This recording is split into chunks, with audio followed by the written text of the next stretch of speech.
ঘিরে উত্তেজনা। এই মুহূর্তে যে ছবি দেখা যাচ্ছে, গ্রামবাসীরা তুমুল উত্তেজনা ছড়িয়েছে, সেখানে বিক্ষোভ দেখাচ্ছেন, পুলিশ ব্যারিকেড দিয়ে তাদেরকে বাধা দেওয়ার চেষ্টা করছে। যে চিত্র আপনাদের সামনে তুলে ধরেছি সেখানে পরিষ্কার দেখা যাচ্ছে যুবকের মৃত্যু ঘিরে তুমুল উত্তেজনা। এই মুহূর্তে গ্রামবাসীরা তাদেরকে সেখানে উত্তেজনা তৈরি করছে এবং সেখানে বিক্ষোভ দেখাচ্ছেন, পুলিশ সেখানে তাদেরকে ব্যারিকেড দিয়ে আটকানোর চেষ্টা করছে। এই মুহূর্তে সেই ছবি আপনাদের সামনে তুলে ধরেছি। পুলিশের ফের দাদাগিরি, চোর সন্দেহে যুবককে গ্রেফতার এবং গ্রেফতার করার পরে থানাতে গিয়ে বেধড়ক মারধর। থানাতে মারধরের পরে যুবকের মৃত্যু হয় এবং যুবকের মৃত্যুর পরেই গোটা ঘটনাকে কেন্দ্র করে তুমুল উত্তেজনা ঢোলাহাটে। এই মুহূর্তে যে ছবি আপনাদের সামনে তুলে ধরেছি, গ্রামবাসীরা তুমুল উত্তেজনা দেখাচ্ছে, তুমুল বিক্ষোভ দেখাচ্ছেন এবং এই গোটা ঘটনাকে কেন্দ্র করে পরিস্থিতি আরো উত্তপ্ত হয়ে উঠেছে। পুলিশ মোতায়েন রয়েছে সেখানে, পুলিশ পৌঁছে সেখানে তাদেরকে ব্যারিকেড দিয়ে আটকানোর চেষ্টা করছে। রীতিমতো বিক্ষোভ পরিস্থিতি তৈরি হয়েছে, সেখানকার বাসিন্দারা ক্ষোভে ফেটে পড়েছেন, যুবকের মৃত্যু ঘিরে ক্ষোভে ফেটে পড়েছেন। এই সেই ছবি আপনাদের সামনে তুলে ধরেছি।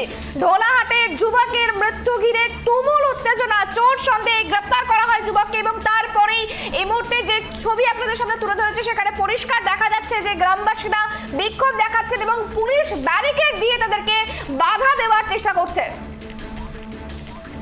গ্রাউন্ড জিরো থেকে রয়েছে আমাদের প্রতিনিধি গোপাল শীল, তার সঙ্গে কথা বলার চেষ্টা করবো ঠিক কি ঘটনা ঘটেছে। গোপাল, যে ছবি আমরা এই মুহূর্তে তুলে ধরেছি, গ্রামবাসীরা প্রচন্ড ক্ষেপে রয়েছে, বিক্ষোভ দেখাচ্ছে, পুলিশ ব্যারিকেড দিয়ে বাধা দেওয়ার চেষ্টা করছে। কি কারণ, এর কারণ কি?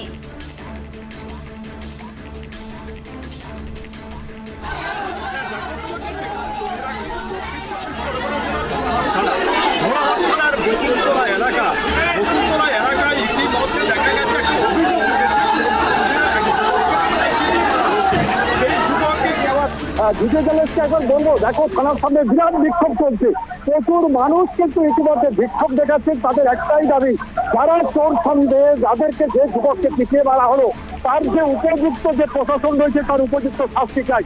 ইতিমধ্যে ঢোলাহাট থানায় বিশাল পুলিশ বাহিনী রয়েছে। তবে একটা জিনিস তোমাকে বলি, প্রশাসনের পক্ষ থেকে যেটা জানানো হয়েছে যেটা হচ্ছে ওই যুবক কিন্তু 2 তারিখে এলাকায় আসে। 2 তারিখে যখন তাকে আনা হয় সে অসুস্থই ছিল, পরবর্তীকালে পুলিশ তাকে হসপিটালে ভর্তি করে, কিন্তু সে দেখা গেছে 4 তারিখে তার জামিন হয়ে যায়। 4 তারিখে সে কোর্ট থেকে রিলিজ পায়, মারা যায় কিন্তু সে 7 তারিখে। প্রশাসনের একটাই দাবি, সে তার বাড়িতে গিয়ে অসুস্থ হয়েছে, বাড়িতে গিয়ে মারা গেছে। পুলিশ কাছে দিয়ে তার উপরে কোনো অত্যাচার করা হয়নি, কোনো মারধর করা হয়নি। তবে এলাকার মানুষের যেটা দাবি হয়েছে, এই এলাকায় যারা বিক্ষোভকারী এসেছে তাদের একটাই দাবি, পুলিশ মারধর করার পরে সে অসুস্থ হয়েছিল। তবে এখন থেকে তোমাকে দেখাবো, ভিডিওকে দেখাবো, প্রচুর পরিমাণে পুলিশ মোতায়েন করা হয়েছে। এই পুলিশ প্রতিবাদ প্রচুর পরিমাণে ব্যারিকেড, মারামারি, হাতাহাতি চলছে। তুমি যাকে একটা জিনিস দেখতে পারবে, প্রশাসনের সঙ্গে ধস্তাধস্তি চলছে, প্রশাসন কিন্তু মোকাবিলা করছে। একটা জিনিস তোমাকে বলি, ইতিমধ্যে মানুষ কিন্তু উত্তপ্ত, কয়েক শতাধিক মানুষ এসেছে। তবে একটা এই এলাকার যে মানুষ তাদের একটাই দাবি, এই যে দোষী যে পুলিশ তাকে কিন্তু আটকাবে সম্মুখে। এই প্রশাসনের পক্ষ থেকে যেটুকু জানা গেছে, সেই যে পুলিশ অফিসার ছিল তাকে ইতিমধ্যে সরিয়ে দেওয়া হয়েছে। কিন্তু একটা জিনিস তোমাকে বলি যে মারের গণধোলাই পুলিশ কিভাবে এতদিন মারলো, এটা নিয়ে প্রশ্ন থেকেই যাচ্ছে। সুগন্ধা, একেবারে গোপাল, তুমি যদি সেখানকার যে সমস্ত বিক্ষিপ্ত মানুষজন রয়েছে যারা বিক্ষোভ দেখাচ্ছেন তাদের সঙ্গে যদি একটু কথা বলা সম্ভব হয়, তারা কি জানাচ্ছে, মূলত তাদের দাবিটা কি? যেখানে যে মানুষজন রয়েছে তাদের সঙ্গে আমরা কথা বলার চেষ্টা করবো, ইতিমধ্যে কথা বলার চেষ্টা করবো তাদের সঙ্গে, কথা বলবো তারা কি বলতে যাচ্ছে। তুমি দেখছো কিভাবে উত্তেজনাটা হচ্ছে, তুমি আগে দেখো। ওরা ওদের সঙ্গে কথা বলতে গেলে আমাদের পালিয়ে যেতে হবে। এখানে দেখতে পাচ্ছি ঘটনা ঘটেছিল, ঘটনা ঘটেছিল ঘটনা দাদা আমাদের জানা নেই।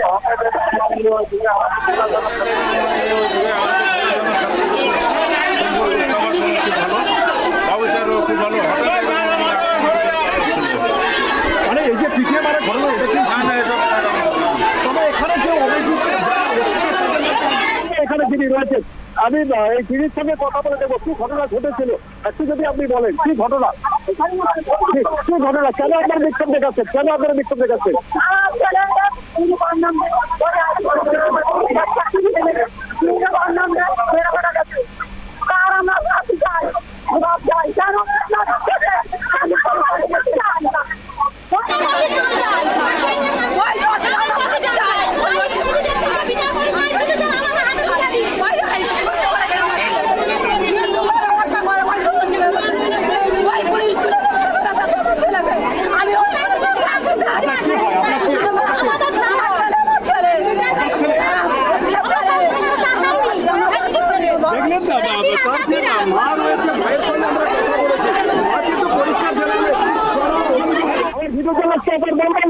দেখানোর জন্য কি প্রচন্ড পরিমাণে ঝামেলা চলছে।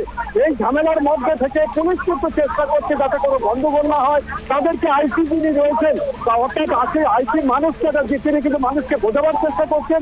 এখানে ডিএসপি সাহেব থেকে আরম্ভ করে অনেকেই এসেছেন। তারা তাদের কথা বলবো আর একজন মহিলা রয়েছেন। আমি কি ঘটনা ঘটেছিল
তবে আমার মামাকে ছেড়েছে। এই পুলিশকে আমরা ফাঁসি চাই। এর গণতান্ত্রিক প্রক্রিয়া যারা বিক্ষোভকারী তাদের নানা রকম অভিযোগ রয়েছে প্রশাসনের বিরুদ্ধে।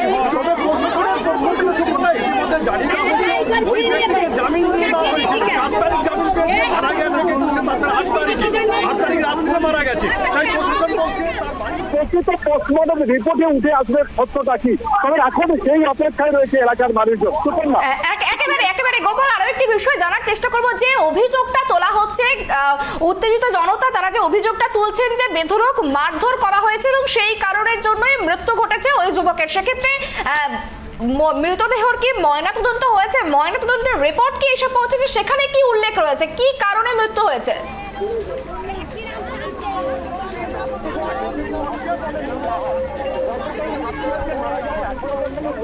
হয়নি, মৃতদেহ আসেনি। ময়না তদন্ত না হলে কিন্তু সঠিক তথ্য উঠে আসবে না। প্রশাসন যেটা বলছে থানাতে কোনো রকম মারধর করা হয়নি। কারণ তোমাকে একবার জানিয়েছি 2 তারিখ সে এসেছিল, 3 তারিখ 4 তারিখ তাকে কোর্টে প্রবেশ করা হয়। সেখান থেকে সে জামিন পায়, জামিন পাওয়ার পর বাড়ি যায়। বাড়ি যাবার পর কি হয়েছে প্রশাসনের জানা নেই। কারণ প্রশাসনের কাছে কোনো অভিযোগ পর্যন্ত তার কর্মী থেকে করা হয়নি। কারণ তুমি বুঝতে পারছো 4 তারিখ থেকে 8 তারিখ দীর্ঘ সময় কোনো অভিযোগ আসেনি। আজকেরও একমাত্র এসপি সাহেব এবং আইসি সাহেবের কাছে অভিযোগ করা হয়েছে আজকে গতকাল রাত্রে মারা যাবার পর। এখন প্রকৃত ময়না তদন্ত ছাড়া কিন্তু সঠিক তথ্য উঠে আসবে না। একেবারে গোপাল, আরো একটি বিষয় গ্রামবাসীরা অভিযোগ করছেন এবং মৃতের পরিবারও অভিযোগ করছে যে তাদের যে রিলেটিভ রয়েছে বা আত্মীয় রয়েছে যাকে গ্রেপ্তার করা হয়েছিল, তাকে গ্রেপ্তার করার পর তাকে ছাড়ার জন্য, তার জামিনের জন্য তাদের কাছে টাকার ডিমান্ড করা হয়েছিল, বেশ কয়েক লক্ষ টাকার ডিমান্ড করা হয়েছিল। এই বিষয়টার কতটা সত্যতা পুলিশ প্রশাসন কি জানাচ্ছে? দেখো, প্রশাসন তো এটা কোনো মতেই নয়। প্রশাসন একটা জিনিস বলে যে ছেলেটা মারা গেছে তাদের বাড়িতেই চুরি হয়েছিল। তার পরবর্তীকালে 2টো নাবালককে তার বাড়ির লোক ঘরে ধরার পর তারা থেকে সেখানে আসে। পরবর্তীকালে প্রশাসন তাদেরকে দিয়ে আসে। একটা জিনিস, তারা কিন্তু ওই নাবালক ছেলে দুটো ওই যুবকের নাম বলে যে চুরির সমস্ত মাল ওকে দেওয়া হয়েছে। সেই সময় কিন্তু তাকে আনা হয়েছিল। যেটা প্রশাসনের বিরুদ্ধে যেটা অভিযোগ করা হয়েছে টাকা দিয়েছিল, তার কোনো বাস্তবতা নেই, এটা প্রশাসন জানিয়েছে। কারণ যার বাড়ি চুরি যাবে, যার ছেলে আসবে, তার কাছে কেন প্রশাসন টাকা চাইবে, এটা প্রশাসনের কথা। তবে একটা জিনিস তোমাকে বলি, সঠিক পদ্ধতি সঠিক ঘটনা কি হয়েছে সেটা জানা নেই। তবে গ্রামের মানুষদের একটা অভিযোগ, প্রকৃত যে অভিযুক্ত রয়েছে যে ব্যক্তি যে অন্যায় করছে তার উপযুক্ত শাস্তি হোক। তবে আইসি সাহেব থেকে আরম্ভ করে এসপি সাহেব প্রশাসনের আধিকারিকরা কিন্তু যারা বিক্ষোভকারী তাদেরকে আশ্বাস দিয়েছেন প্রকৃত দোষী হলে তদন্ত সাপেক্ষে তার কিন্তু এবার বিচার বিভাগকে তদন্ত নির্দেশ দেওয়া হয়েছে। তদন্তে উঠে আসবে সঠিক সত্যটা কি রয়েছে। সুপর্ণা, একেবারেই তুমি সঙ্গে থাকো গোপাল, আবারও আসবো। এই মুহূর্তে উত্তেজিত গ্রামবাসীরা তারা কি বলছেন তাদের সঙ্গে কথা বলার চেষ্টা করবো। গোপাল, আরো একটি বিষয় তোমার থেকে জানবো যে ওখানকার যে সমস্ত পুলিশরা রয়েছে যারা বাধা সৃষ্টি করছে, ব্যারিকেড দিয়ে রেখেছে, পুলিশ প্রশাসনের সঙ্গে কি কথা বলা সম্ভব? তারা এই বিষয় নিয়ে কোনো রকম কি প্রতিক্রিয়া দিয়েছে বা দেওয়া সম্ভব? এখন প্রত্যেকবারে উত্তেজনা রয়েছে। প্রশাসন কিন্তু কোনো বাইক কিংবা সাংবাদিকদের মুখোমুখি হতে চাইছে না। কারণ এখন তাদের একটাই উদ্দেশ্য, একদম থানার লাগালে, থানা থেকে মাত্র 10 ফুট দূরে ব্যারিকেড করা হয়েছে এবং প্রচুর পরিমাণে কয়েক শতাধিক মানুষ থানায় ঢুকতে চাইছে, থানার কাছে যেতে চাইছে, প্রতিনিয়ত যে দোষী রয়েছে তাকে দেখতে চাইছে। তাই কিন্তু প্রশাসন ইতিমধ্যে আমাদের সঙ্গে কথা বলতে চাইছে না। তবে প্রশাসনের আইসি স্যার পরিষ্কারই তাদেরকে বলেছেন, যারা রয়েছে তাদেরকে বিক্ষোভকারী তাদেরকে বলেছেন উপযুক্ত দোষী যে রয়েছে তার শাস্তি হবে। সেই তদন্ত করা হচ্ছে, তদন্তে যদি কোনো শাস্তি উঠে আসে একমাত্র পোস্টমর্টমই বলতে পারবে পুলিশ পিটিয়েছে নাকি অন্য কোনো ঘটনা ঘটেছে। ময়না তদন্ত এলে তারপরে প্রশাসন তার সঠিক সিদ্ধান্ত নেবে। সুপর্ণা, বিনা অন্যায়ে কেন থানায় ধরে নিয়ে পুলিশ পিটিয়ে মারলো, আমরা তার জবাব চাই। তার কোনোদিন আমরা খারাপ দেখিনি, কোনো একটা খারাপ কথা তার মুখে শুনিনি। পুলিশ ইচ্ছা করে তার বাড়ি চুরি হয়েছে, সে থানায় কমপ্লেন করলো না, অথচ বাড়িতে তার তুলে নিয়ে তার পুলিশ পিটিয়ে মারলো। আজ কয়েকদিন আগে এই ঘটনার জন্য আমাদের পাড়া গোটা এইটাই কথাটাই বলবে যে চুরি ও করেনি, পুলিশ বিনা অন্যায়ে ও তুলে নিয়ে গিয়ে পিটিয়ে মারলো। আমরা তার প্রতিবাদ চাই, আমরা ওই পুলিশের ফাঁসি চাই। আমাদের যেমন আমাদের গ্রামের ছেলে বিনা অন্যায় এই কাজটা করবে। থানার মধ্যে আমরা কেউ শান্তিতে নেই। থানা যেখানে শান্তি দেবে সেখানে অশান্তি, ঘরে ঘরে দ্বন্দ্ব, সেখানে কেস বুড়ি বুড়ি কেস। তার উপরে এই সামান্য এই একটা ঘটনা, যেটা ঘটনা অন্য জায়গায় ঘটলো, এখানে টাকা পয়সা নিয়ে গোটাপ করে, পার্টিগত গোটাপ করে ছেলেটাকে শেষ করলো। ওসির সঙ্গে আইসির সঙ্গে পুলিশের সঙ্গে ওই যে রাজদীপ সরকার যে ছেলেটাকে মেরে শেষ করেছে, টাকা খেয়ে 2-3 লাখ টাকা খেয়ে, যে মালিক যার চুরি হয়েছে তার খাওয়াতে 3 লাখ টাকা ডিমান্ড করলো।